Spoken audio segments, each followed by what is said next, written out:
and Lawrence Jakewith, who happens to be my husband, and helped us with the sets and also, keeps me from falling apart periodically.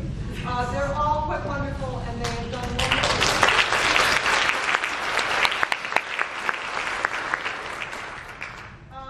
And I want to thank the upstage people. They give us logistical and financial support all the time. They will be serving you refreshments at halftime. And also parents in general who have to be patient with us when we take their children for months and make them come for hours and hours and hours to get them ready for this. So, it's pretty overwhelming how many people have helped. And I personally really, really appreciate all of that. So, thank you so much.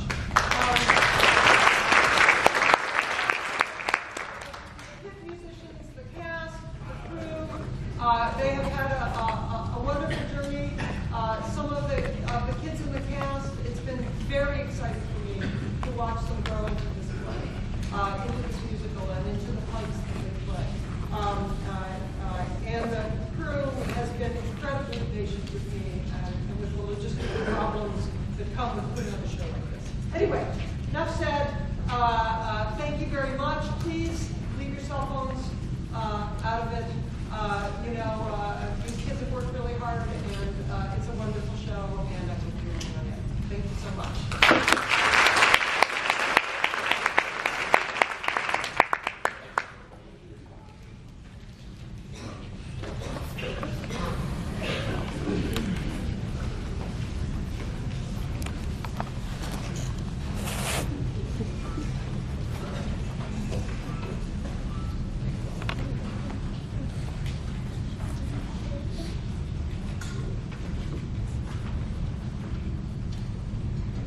I hate theater.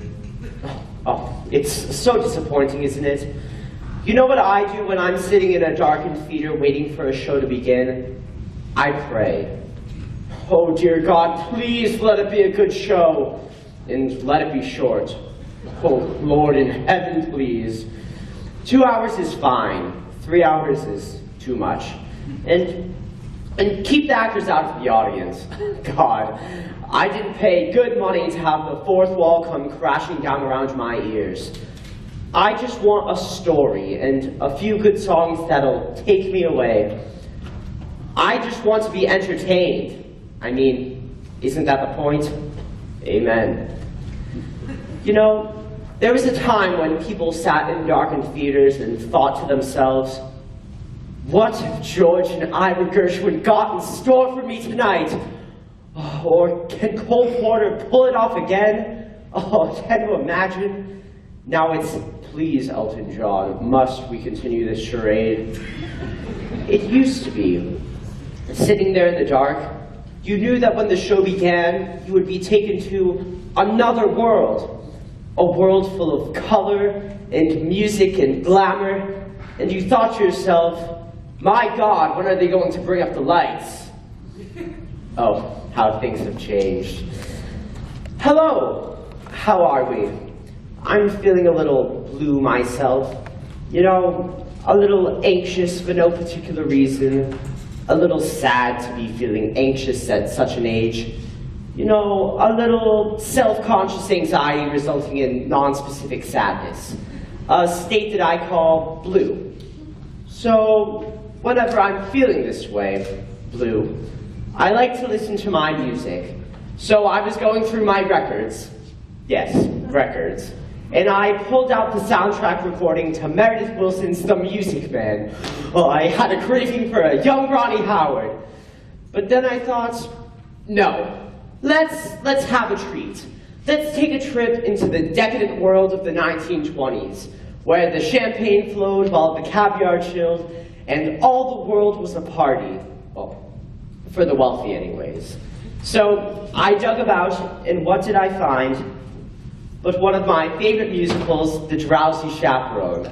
Remember? Music by Julie Gable, lyrics by Sidney Stein.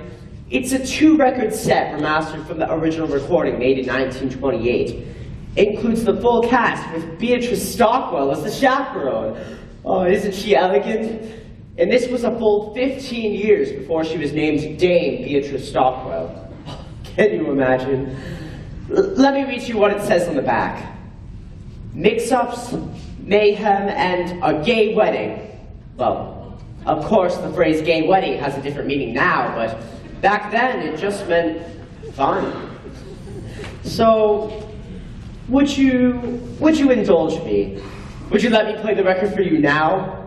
Oh, I was hoping you would say yes.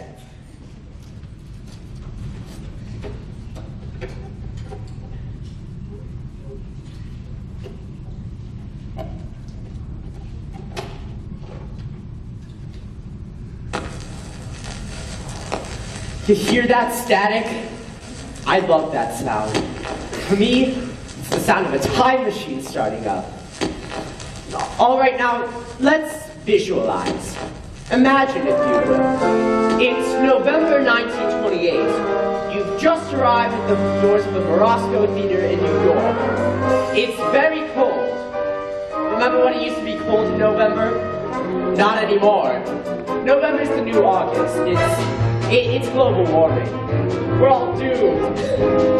Anyway, it's very cold and there's a heavy gray sleet falling from the sky, but you don't care because you're going to see a Broadway show.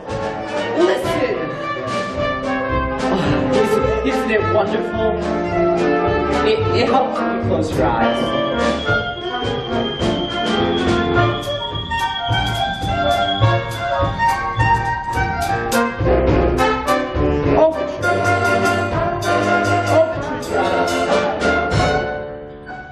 I missed them.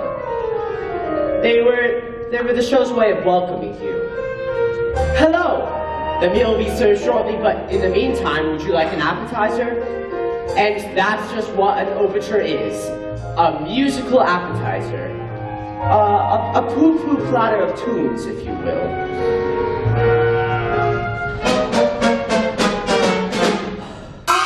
Something new! What could it be? Sounds kind of like a dance, kind of frolicky. Maybe involving pirates. Don't worry, there are no pirates. Okay, here it comes. The moment when the music starts to build, you know you're only seconds away from being transported. And as the overture builds to its climax, you settle back in your seat, and the lights dim, and as you're sitting there in the dark, you think to yourself, a new Gable and Stein musical. Aren't you excited? The curtain is going up. Oh, I can't wait. Andrele! Yes, madam. How do I look? You look radiant, Mrs. Tottendale. Oh, I do love this dress so. It never goes out of style. It's a miracle, madam.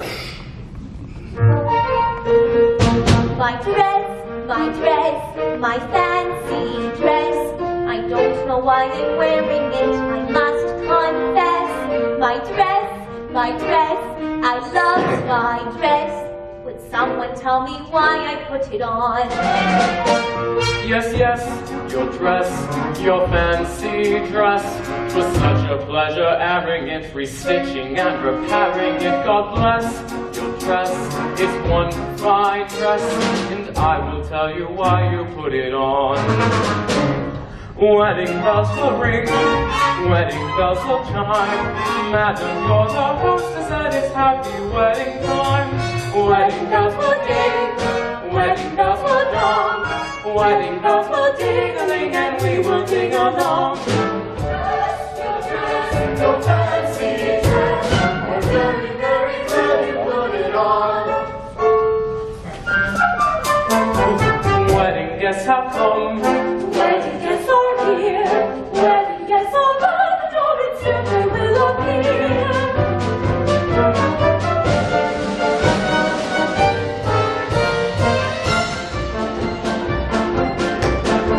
I'm Robert, the bridegroom. I'm here to marry Janet.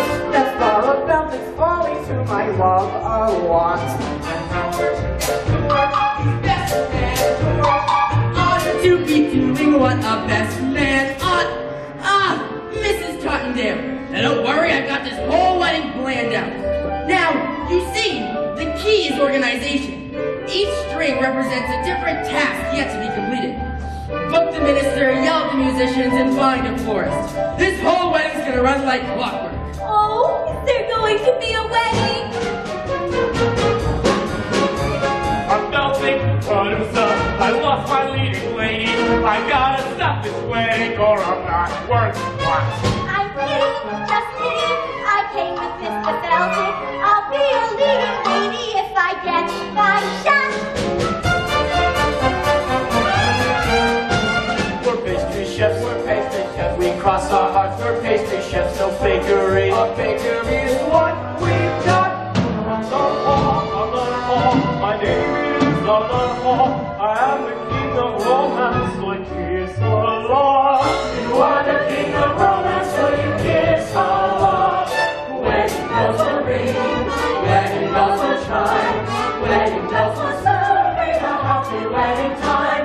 Someone hasn't come, someone isn't here. Where is Janet Vandergraaf and when will she appear?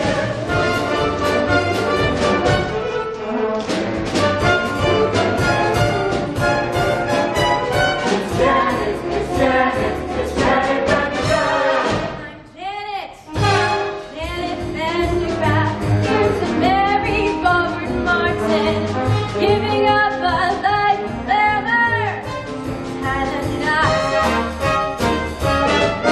Am I late? I'm the chaperone of Janet Vandergraaf, maid of honor, friend and confidant, and all that rap. Where's the bar? A wedding, hooray! Prohibition, madam. A wedding, hooray! I think I brought my own. A wedding today. Your pain makes me drowsy. It's really happening, truly happening, almost happening. What is happening? I'm Trix, the aviatrix of the sky. I'll circle through the strands in my modern apparatus. I'm Trix, the aviatrix. I've gotta fly. I'll see you when they tie the knot. A wedding, hooray! Tickling. A wedding, Well, there you have it. All the guests have arrived.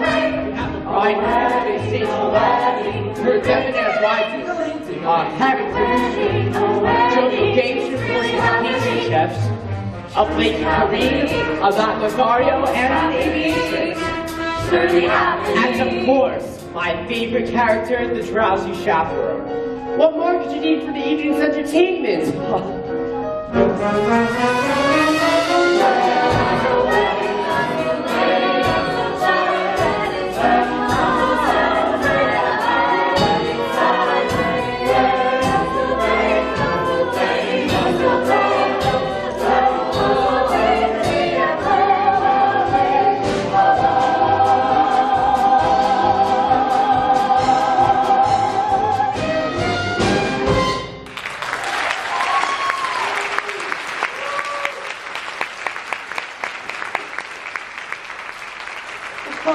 Wasn't that wonderful? And we will ding along. I don't even know what that means. All right, I'll lead you through this record as best I can. Don't worry, it won't be hard to follow. So, we begin with a welcome from the love-struck groom. Well, I'd like to thank you all for coming. Why, who would have thought that I, Robert Martin, would be marrying such a glamorous showgirl, and that glamorous showgirl would be willing to give up her entire career for me, Robert Martin. Now, if it were for prohibition, I say, let's raise a glass. Here. To Miss Janet Vandergraaf, the most beautiful girl in the world. Absolutely not! Excuse me? The groom mustn't see his bride on the day of the wedding. It's bad luck. I hope you heard that, because that's the plot. Basically. Hang on for the ride. Breakfast will be served in the Arabian room. Say, isn't it a little early in the day to be drinking? I don't understand the question. Listen, you're the chaperone. Your only job is to make sure that Janet stays away from Robert. Got it? Aye, aye, Mon Captain. Oh, Robert, who's my little monkey? I am. I'm the little monkey. So the bride and groom are whisked away, and we turn our attention to the B plot, which involves the producer. Mr. Felzig! Getting married and leaving show business. Mr. Felzig! Doesn't she know I got obligations? Mr. Felzig, I can be your leading lady. You said it yourself. I'm useless in the chorus. Kitty, for the last time, you ain't got what it takes. But I've been taking lessons. Singing, and acting, and ballet. Ballet? Yeah, I'm pretty good too. Last week, I auditioned for Swanee Lake. A little annotation. Kitty and Felzig were a couple in real life, Jack and Sadie Adler. Now, this is a familiar comic construct. A stupid woman and her long-suffering companion. Well, she appears stupid, but in the end she does something very clever, which makes everyone wonder if it was all just an act. The irony here is that Sadie was actually quite stupid. Jack had to explain all the jokes to her, apparently. But regardless, she had a wonderful career on the stage. At the time, the theater was the only place where stupid people could earn a decent living. This was, of course, before television. But Kitty, I don't have time for this. A penny for Mr. Felzig? Not now. Perhaps a nice profiterole. Boys, I'm not hungry. Well, then perhaps we could give you something else to chew on. Yeah! Something that ain't food. What? Your confusion is to be expected. Although we stand here before you in the guise of innocent pastry chefs, we are also, and primarily, employees of a certain individual. A certain individual? A certain individual who happens to be the single largest investor in Felzig's Follies. Now, he has sent us here, as pastry chefs, to discuss Miss Van de Graaf's impending nuptials. Specifically, that if she gets married and leaves the show, then there ain't no show. Say, don't I know you? No, you don't. Have you ever spent any time in Toledo? You ever spend any time in a coma? No, but I have a cousin in Seattle. Kitty! Look, boys, you can tell your boss this wedding is never going to happen. You have my word. Oh, we'll take your word, all right. But to go back on that word would be a recipe for disaster. Now, we hope we have made ourselves perfectly eclair. One cannoli hope. You biscotti be kidding me. A trifle much. Don't talk with me. All right. Boys, you can drop the pastry chef routine. Alas, we ganache. We're on the lam. When down, trade your macaron. The gangsters were played by interchangeable vaudeville duo the Tall brothers, John and Peter Tall. They were born Abram and Mendel Muslokovitz, but were renamed at Ellis Island by a sarcastic immigration official. They were an early example of the typical Broadway gangster, full of wordplay and stylized movement, not very intimidating. Unless you find dancers intimidating, which I do, but for reasons that would not be appropriate to the situation. We'll leave the matter in your hands, Mr. Felzig. In the meantime, feel free to browse the dessert carousel. Try the Toledo surprise. It's to die for. Holy cats! Mr. Felzig! They're gangsters! Very perceptive, Kitty. Now, don't powder your face. Oh, I have got to stop this wedding. But how? Oh, Lord in heaven, how? How? I always thought that movement was a little overplayed. So, with the story well on its way, let's turn our attention to the groom's room.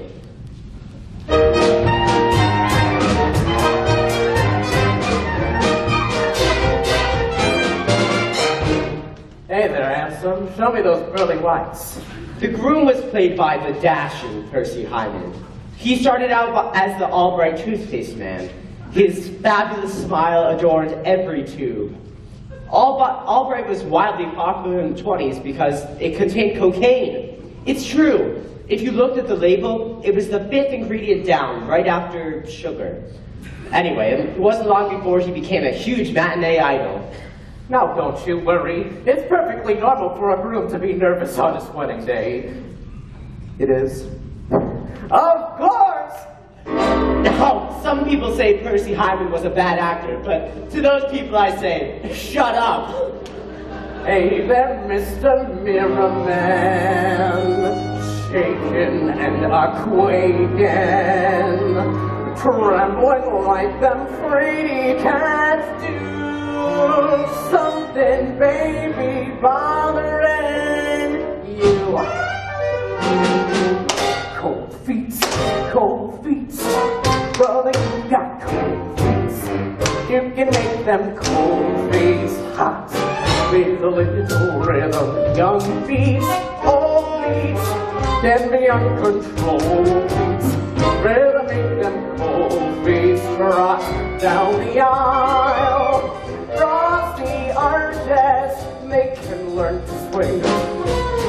Icy toes can jive. Wedding marches, bladed ragtime swing, make rigid souls come alive and take that dive. Cold feet, small feet, turn into bold feet, rhythm make them cold feet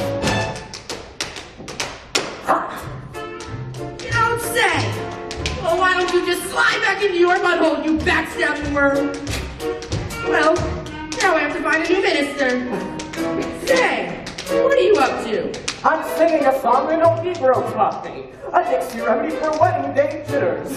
You think you got jitters? You got the easy part.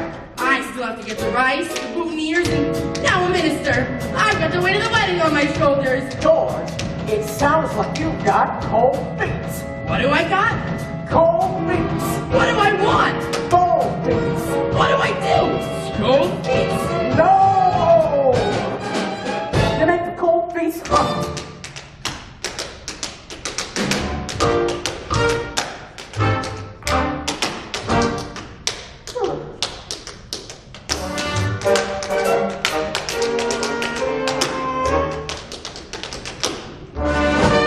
Look, George, you're dancing.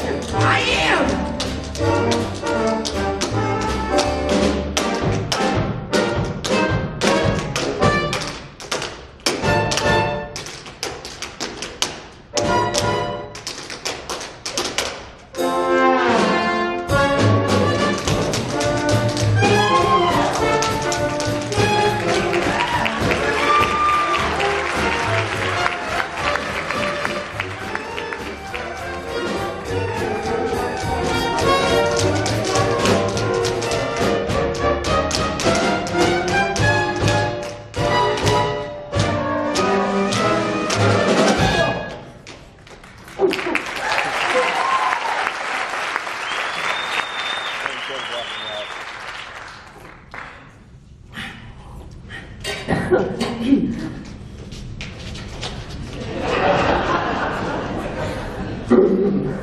A 5, 6, 7, 8. Cold feet, turn them into cold feet. Rhythm make them cold feet hot.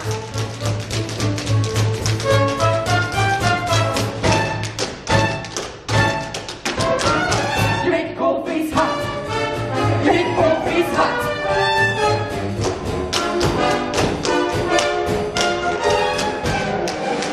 Make cold feet hot.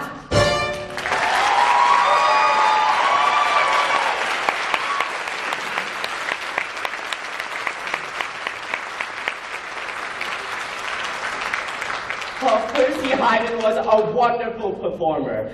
I like to think of him panting and sweating after a long dance routine. Oh, he's still alive, you know. I saw him on the news recently celebrating his 100th birthday.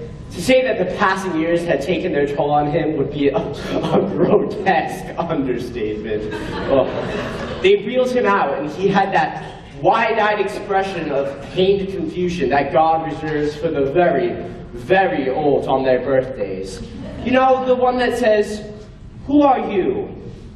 Who am I, and why is this cake on fire?" Anyway.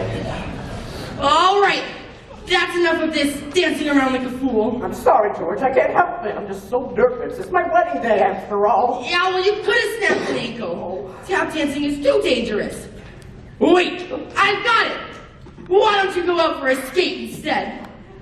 It's what I like to do when I want to blow off some steam. George, what would I do without you? Wait! You can't go out there like that. You might see Janet. Here, put on this blindfold instead. George, you think of everything. Just looking out for you, my boy.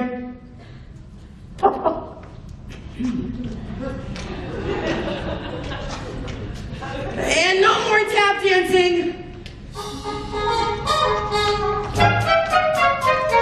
Wedding bells will ring. Wedding bells will chime. Wedding bells will celebrate. Just ignore it. It'll stop soon. It does this occasionally. It rings. It'll stop soon. What? What do you want? Oh. Hello, you have reached my answering machine.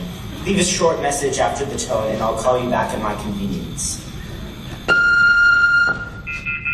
This is life. It's like a cell phone going off in the theater. God, I hate that. Hello, what are you up to? Oh, I couldn't get out tonight, so I thought I'd ruin the moment. Oh, I'm at the theater, ruining the moment as well. What a coincidence. Wow, thank you. Oh, sorry. Let's just shake that off. Let's go back in our minds to 1928. They didn't have cell phones in 1928, but I'm sure they had something for ruining the moment. Bugles or something. Happy wedding time.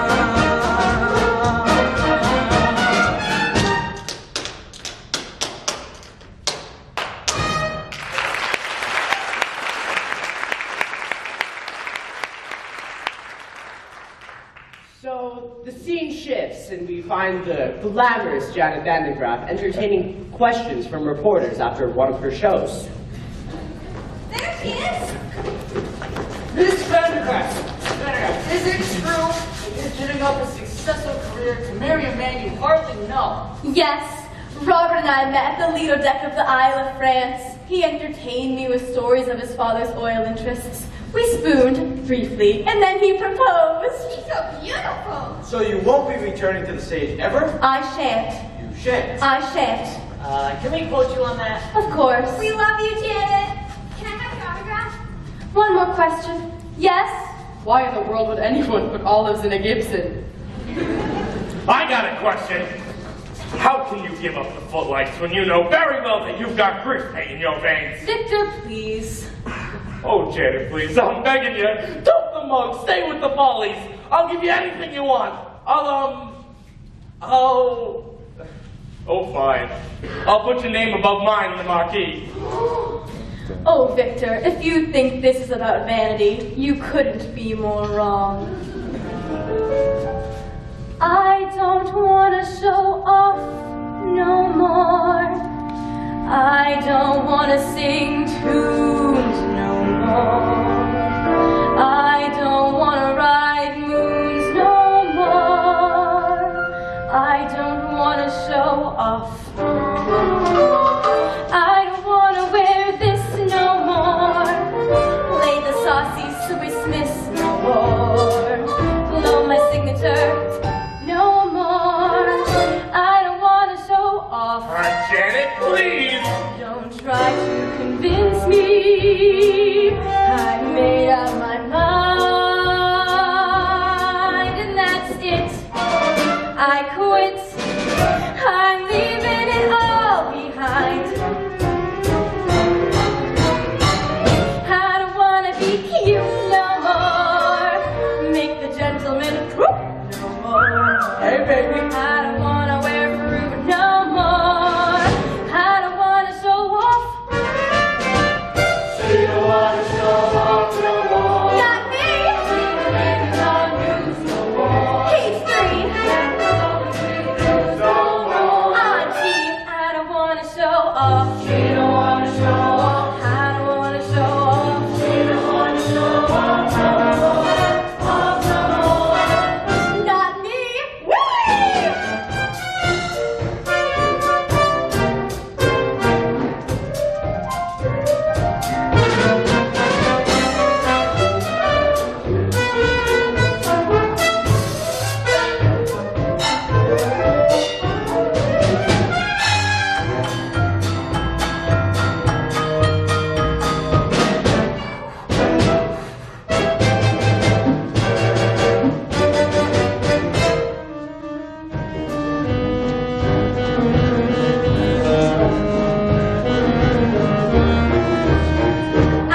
adieu.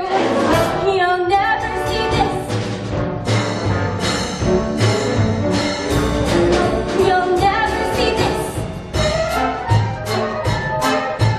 Never see this. Never see that. Never see these again. I don't wanna change keys no more. I don't wanna string keys no more. I don't wanna say cheese no more. I don't care if you scar. I don't wanna be cheered no more. Praised no more. Grab no more. Touch no more. Love no more. I don't wanna show off anymore. I don't wanna show off. I don't wanna show off.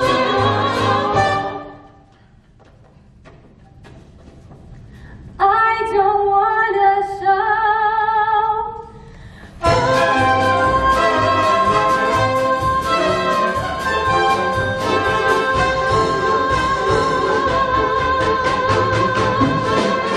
No more.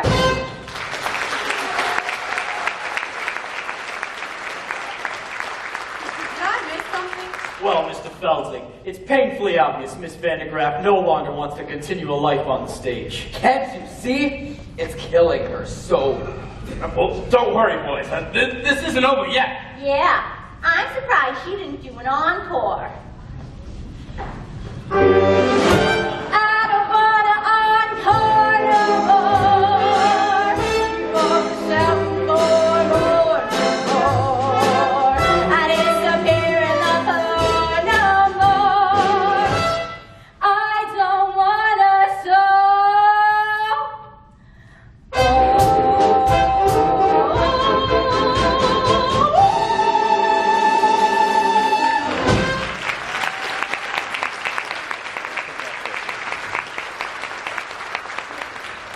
That was Jane Roberts as the bride. She was the Oops Girl. Remember? Surely you remember the Oops Girl.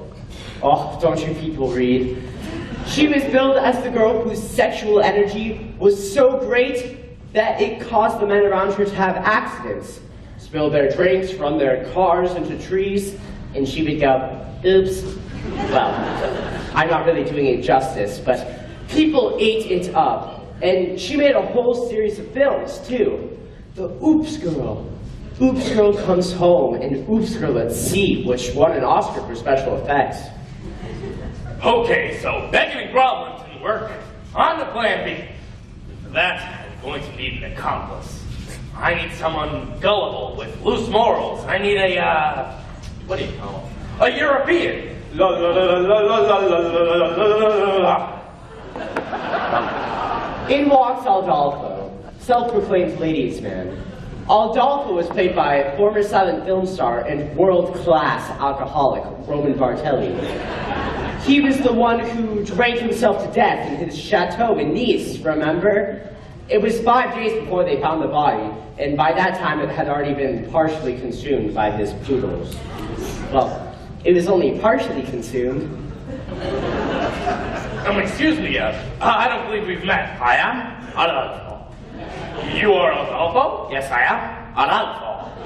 Well, not the Adolfo. Yes, I am Adolfo. Well, that's funny. You don't look like a scoundrel. Yes. What? Why, just now I overheard the groom saying that Adolfo was a scoundrel. What? I just wouldn't say that. Adolfo is a scoundrel. Those very words. Adolfo is a scoundrel. It's like I'm hearing it again. This is ridiculous. You're saying this to pimples. To beautiful ladies, dressed for making love. You must take matters into your own hands, Adolfo. Yes, I must dagger this groom into my hands and kill him. Yes, wait, what? No, don't kill him. Just hurt him enough so he can't get married. Take me to this groom. What? What? What type of man is the groom? A big man? A burly fellow? Well, he's big on the outside. No. Adolfo will not fight big men. Small, pale, with little dwarf people, Adolfo can. hunt far away. But no big man. So you're a lover, not a fighter. Adolfo is a lover of beautiful ladies. Some even say I'm the king of all. Well, you know what they say. The best way to get revenge on a man is through his... Door! No. The best way to get back at a man is through his... Window! No. Revenge. Back at a man through his... Through his... There's no other way. I'm not Santa Claus coming down chimney. Through his woman. Oh, his woman. Yes, Adolfo, you must seduce his woman. His woman. His bride. Adolfo would make love to the bride. This will prove that Adolfo is no scoundrel. Take me to this bride. Wait! What? What kind of woman is bride? A big woman? No. A burly woman? No, she's the cat's pajamas. Pajamas? She's a looker. An attractive woman. Oh. Take me to this cat in pajamas. I will make her Stop that! like a cat in pajamas.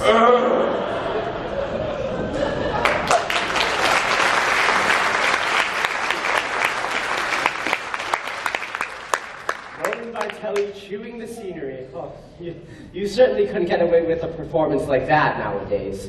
No. Mature, contemporary audiences are far too sophisticated to enjoy broad racial stereotypes on the stage, so we banished them to Disney. Let the children sort it out. Yes.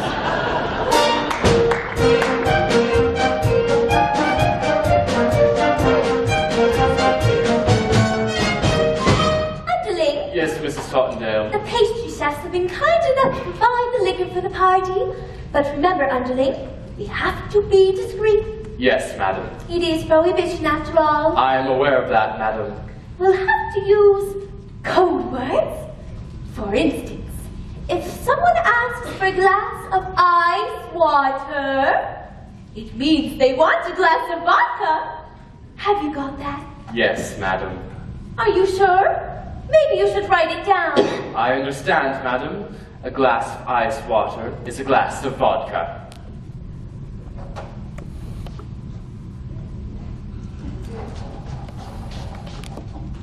What's a glass of ice water? Vodka.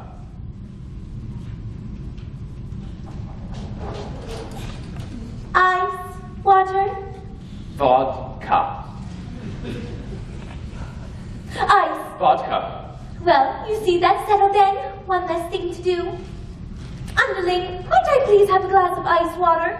I found our meeting with the pastry chefs rather trying, and I would enjoy a refreshing glass of ice water. Your ice water, madam. That was your vodka, you poop! I hate this scene. Well, now I really do need a glass of ice water. A glass of ice water, madam? Yes, ice water. Are you going deaf? Would that I were. You can see where this is going, can't you?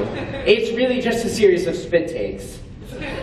Your ice water, madam.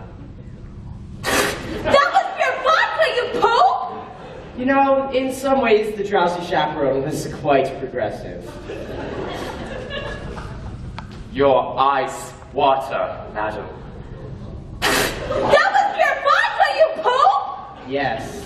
Some elements were progressive, while others were stale in 1928. You know what? I'm just going to skip ahead.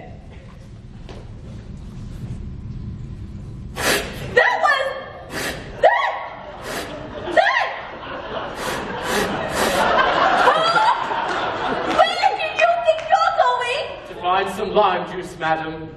Lime juice? For heaven's sake, why? I'm going to wring out my eyebrows and make myself a gimlet.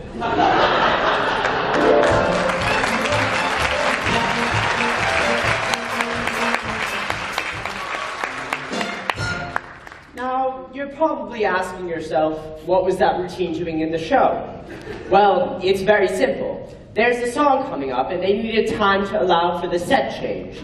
It's It's mechanics. It's like pornography. Well, let me explain what I meant by that. In pornography, the story is simple. How can I pay for this pizza being the classic example? But what I meant by that is, as in a musical, the story only exists to connect the larger, more engaging production numbers. Oh. So what? What kind of society do we live in where we can't talk about the similarities between pornography and musical theater?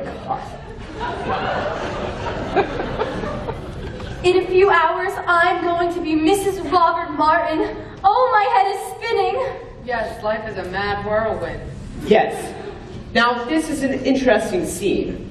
This is the only time in the show where Jane Roberts and Beatrice Stockwell are alone together on stage. Jane Roberts was an emerging star, while Beatrice Stockwell was already well established and a force to contend with. I'm so full of apprehension, but I suppose that's normal considering the circumstances. Have you ever been married, Chaperone? No, I drink for pleasure, not out of necessity. Your ice water, madam. I'm afraid we're fresh out of olives. Have you ever been married, underling? Heavens, no, madam. If I'm going to serve a woman, I prefer to be paid for my efforts. Oh, you too.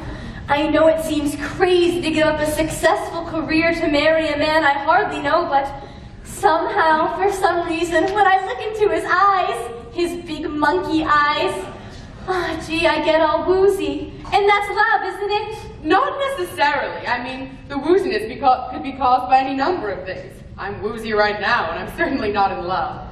Now, Beatrice Stockwell was famous for her rousing anthems. She entertained and inspired the troops in every major world conflict, up to and including the Falklands War. Well, of course, by that time, she was in her late 80s, so her anthems didn't so much rouse as they did stupefy. Regardless, she demanded that a rousing anthem be included in every show she ever did, even if it wasn't appropriate. But you couldn't say no to her. Now, that's star power. Really, you're not being the least bit helpful. Couldn't you at least allay my fears with some choice words of inspiration? Inspiration, dear. That's really not my forte. Yes, but if you... As we stumble along on life's funny journey, as we stumble along into the blue, we look here and we look there, seeking answers anywhere, never sure of where to turn or what to do. Still we bumble our way through life's crazy labyrinth, barely knowing left from right nor right from wrong. And the best that we can do is hope a bluebird will sing his song as we stumble along. That was quite nice, Chaperone, but I don't see how it pertains to my situation. Let me explain. No, really, that's not necessary. It's a dismal little world in which we live. It can bore you till you've nothing left to give. 7 overrated wonders, 7 underwhelming seas, 6 excruciating continents, Antarctica? Oh, please. Antarctica, oh please. Still you mustn't let it lick you, this planet, oh so bland. Keep your eyeball on the highball in your hand. As we stumble along,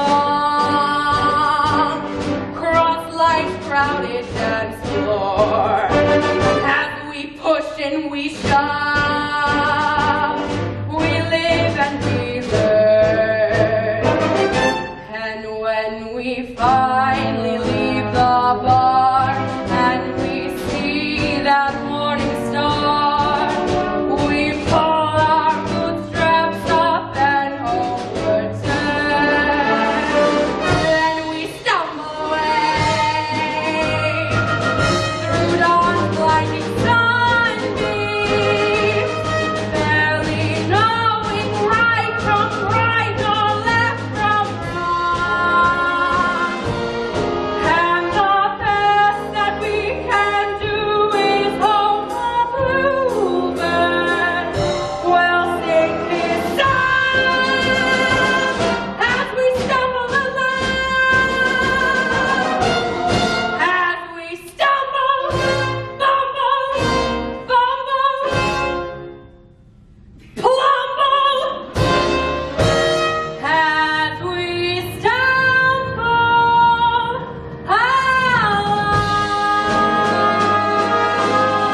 she sings a rousing anthem about alcoholism.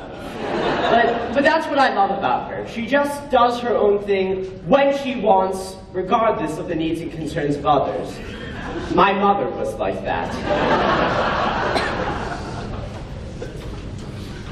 That was quite inspiring, Chaperone, but I'm still conflicted. Oh, please just tell me, is Robert the man for me? My dear, that's something you'll have to figure out for yourself. But I just don't know if he loves me. Why don't you ask him? Why don't you say, Roger, do you love me? It's Robert, and I'm not allowed to see him. In fact, it's your job to keep me away from him. You're right, and I take this responsibility very seriously. But just this moment, I'm feeling terribly, terribly drowsy. I think I need to lie down. Now, whatever you do, don't go wandering through the garden seeking out your fiancé to ask him the very question upon which your future happiness depends. Why, thank you, Chaperone. I just have to know if he loves me.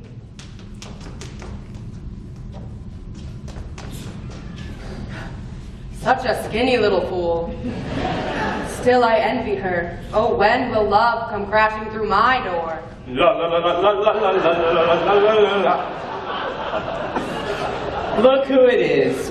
It's Adolfo, come to seduce the bride. I am Adolfo. Try not to think of the poodles when listening to this part. I am Adolfo. And you must be bride. No, I am not. What? But this is bridal suite. You are the only one here. So, you must be bride. Interesting argument, but I'm afraid you are a moron. What? Me? No, bride. Perhaps I could take a message. Yes, very good. Dear Van de Graaff, I must make love to you and transport you to the place of ecstasy. Sooner is better. Signed, Adolfo, king of romance. Well, you saw through my little ruse. You found me out. Ah, so you are the bride. Apparently, yes. Take me, Adolfo. No! No, no, no. Not Adolphus. Adolfo. You must remember my name. For when we are making love and you are screaming it, you must say the right name. It will spoil everything. How can I make you remember?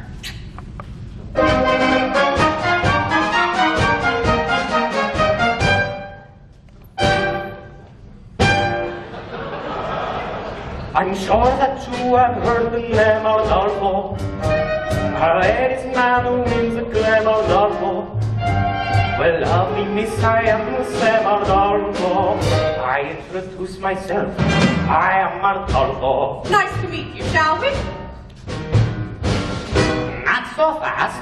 So just in case you didn't hear Adolfo, I'll try to make it very clear, Adolfo. The lovely ladies always feel Adolfo. When I repeat myself, I am Adolfo. Understood. I can sing it high, Adolfo. I can sing it low, Adolfo. I can sing it very fast, Adolfo. I can sing it very slow.